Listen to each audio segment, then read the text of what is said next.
Well, hello everyone. This is my video and asking for your support and your vote for National Bylaws Committee Chair. And as I said, this is to supplement the post I put on the bylaws list. And look, I even printed out a copy because my intent is to go through the major headings I put on that email and just give you a little bit more detail. Didn't want to do this huge wall of text.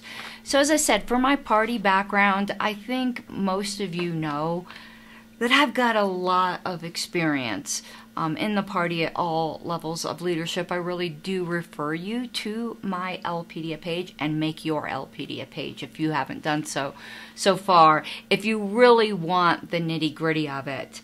But what I think is the most important, at least for this particular committee, is my secretarial experience.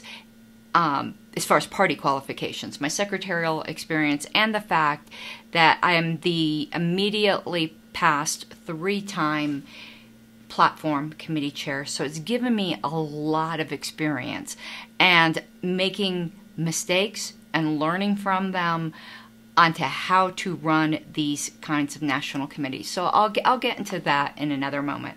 The next section was parliamentary qualifications. And you know, whether we like rules or not, the fact is that we have them. And this is something that I actually have a certificate in. I am a registered parliamentarian.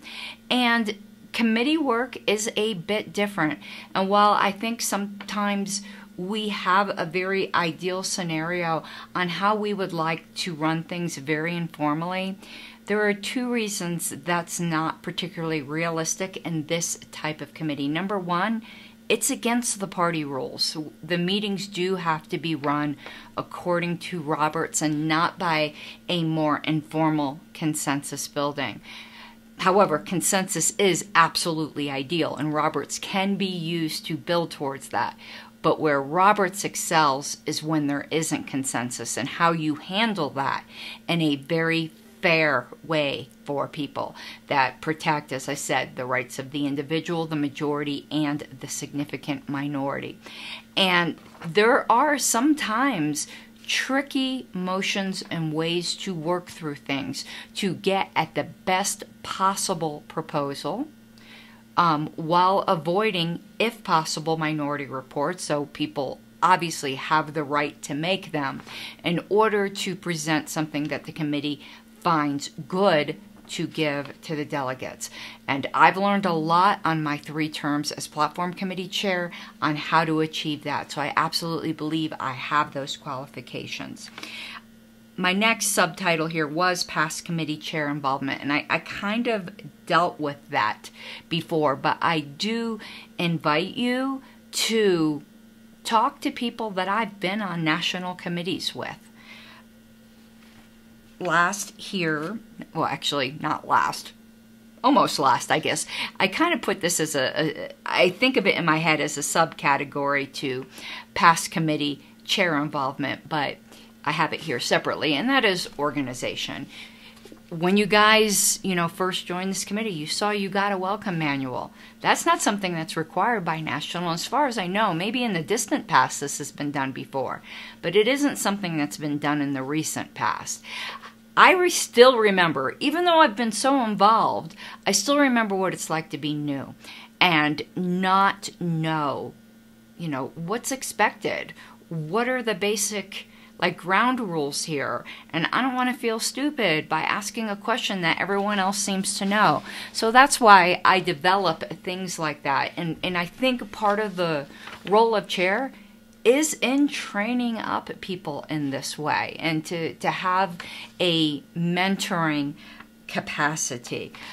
In my past, time as platform committee chair, I've really learned as well certain really basic record keeping and the way to track the work of the committee, which becomes very important in preparing the final report.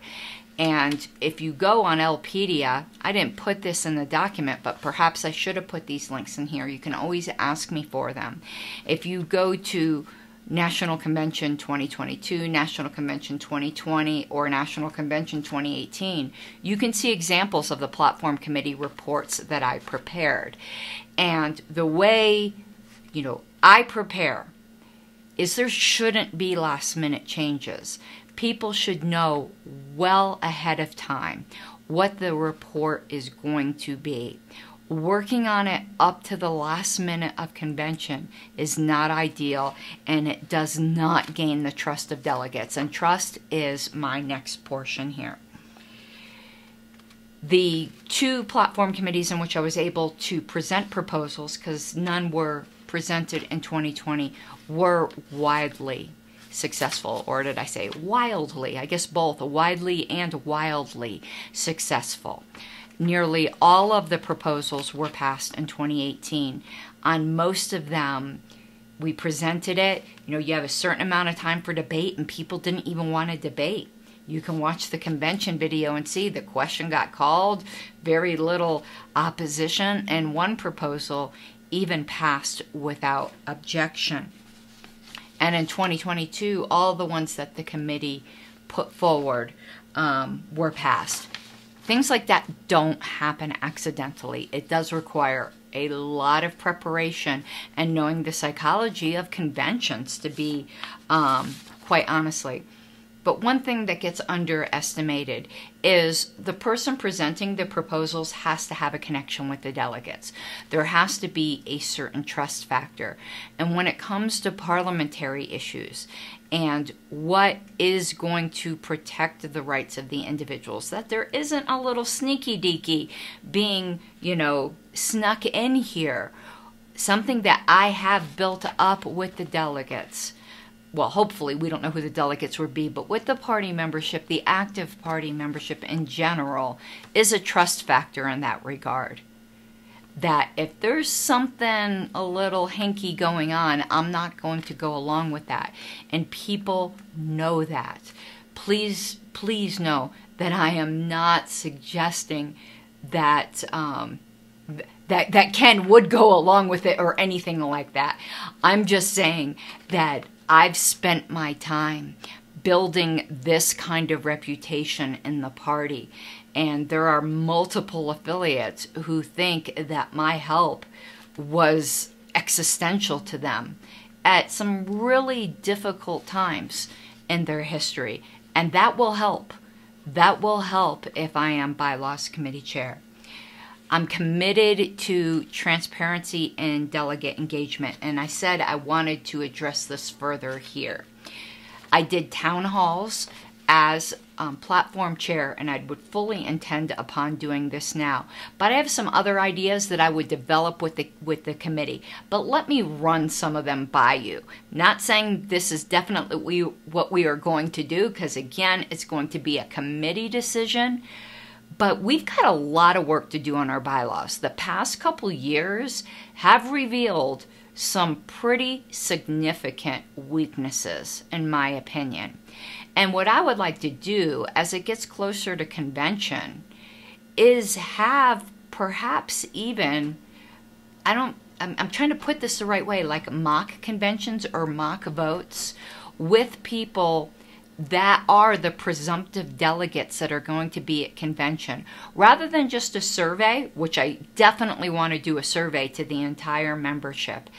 And last year, with all due respect to everyone who was involved in putting it through the CRM, that bylaws convention survey or bylaws proposal survey last time, it didn't work.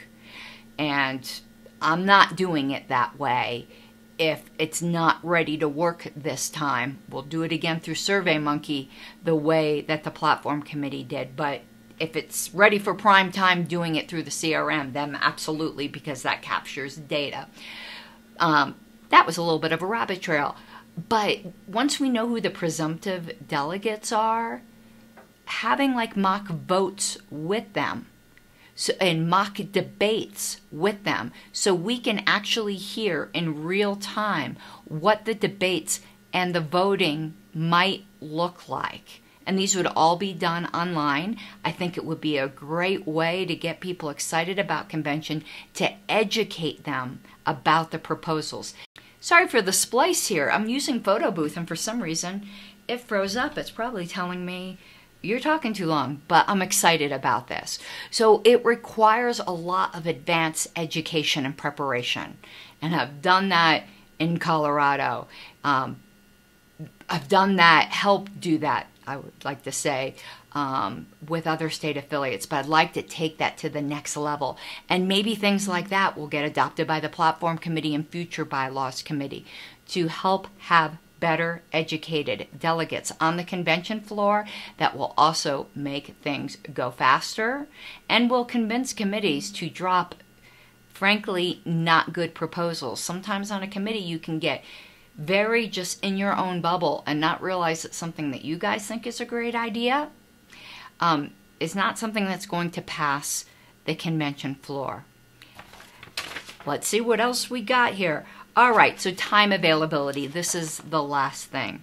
I do not volunteer for things I cannot do with excellence, and I will do this with excellence. And this is something that we need to start hitting the ground with, absolutely running in January. That is why the LNC appointed these committee members at its last meeting. There's a widespread awareness that there are issues with the bylaws. And while it might be perfectly within our means, if we wait to really get started till later in the year to get our proposals done, it's not enough time to make sure we've had adequate engagement with the membership. And I actually don't think it's necessarily enough time to get all of what we need to talk through and work through done, particularly since no proposals were heard in 2020.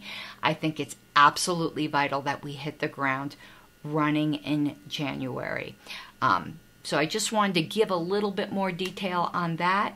And as I closed my statement with, if I am elected, if I'm honored to be elected as your Bylaws Committee Chair, I absolutely am going to ask you, because it's up to the committee's discretion, but this has happened not in my first platform committee, but on the other two platform committees. I'm pretty sure, I know for sure last time, that we have a vice chair, and I will ask you to make that my very, very worthy opponent in this race, Ken Molman. So thank you, everyone, for your consideration.